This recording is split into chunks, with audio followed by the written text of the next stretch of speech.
Nous cherchons et aimons la gloire de Dieu, mais nous refusons de porter sa croix. C'est beau d'apprécier la gloire de Dieu, mais mieux de vivre sa croix. Nous aimons la gloire de Dieu, mais nous refusons sa croix. Il est plus difficile de gérer la gloire de Dieu que de l'attendre. Le miracle ne viendra pas là où l'on l'attend, mais là où l'on le provoque. Bien-aimé, si tu n'as pas appris à être un sujet d'humiliation ou de honte, tu ne vas pas apprécier la gloire de Dieu quand elle viendra. L'obéissance, c'est la vie dans nos années.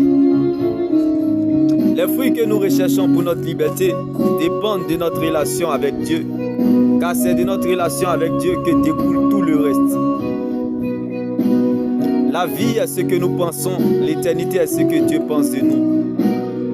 Tu es sécurisé non pas parce que tu es fort, mais parce qu'il y a quelqu'un qui est mort à ta place, Jésus-Christ de Nazareth.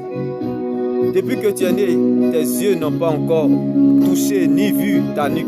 C'est comme ça ta vie est sécurisée en Jésus-Christ de Nazareth. Parfois tu ressens un grand vide. Ne continue pas à chercher. Va au pied du Seigneur Jésus-Christ comme Marie et Marthe. Parfois tu ne sais pas ce que tu veux, mais c'est l'Éternel qui te manque, comme Jonas dans le ventre du poisson. Bien-aimé dans le Seigneur, la prière nourrit notre esprit. La parole de Dieu nourrit notre âme. Bien-aimé, la prière est bonne, mais les actions sont mieux. Bien-aimé, nous cherchons Dieu, mais nous oublions que Dieu se trouve dans l'amour. Dieu ne se trouve pas à la parole, Dieu se trouve dans sa parole. Soit comme un crocodile dans l'eau, soit comme un poisson dans l'eau. Dieu ne veille pas sur ta parole pour l'accomplir, mais Dieu veille plutôt sur sa parole pour l'accomplir. Si Dieu te veut, il t'aura, comme Jonas dans le ventre du poisson. La Bible déclare, c'est par la repentance que la direction de Jonas a changé dans la digestion du poisson. Bien-aimé, là où on s'y attend le moins, c'est là le temps voulu de Dieu, comme la sortie de Jonas dans le ventre du poisson, comme la résurrection de Lazare, comme la sortie de Jérémie dans le trou, comme la sortie de David dans la vallée, comme la sortie de David de la vallée à la royauté, comme la sortie de Joseph de la prison au palais, comme la sortie de Moïse de l'esclavage à la table des rois. Bien-aimé, qu'il en soit ainsi dans ta vie.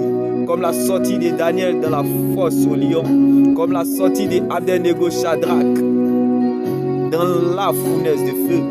Bien-aimé, que cela soit ton partage. Dieu m'est béni. Shalom. N'oublie pas, pendant que Abraham pensait à sa vieillesse, Sarah regardait à sa stérilité, Dieu voyait des nations. Bien-aimé, pendant que les gens pensaient et regardaient Élie comme un sans-abri, Dieu voyait un prophète des nations. Qu'il en soit ainsi dans ta vie. Ne regarde pas ce que tu vois aujourd'hui, mais regarde plutôt à ce qu'il t'a dit.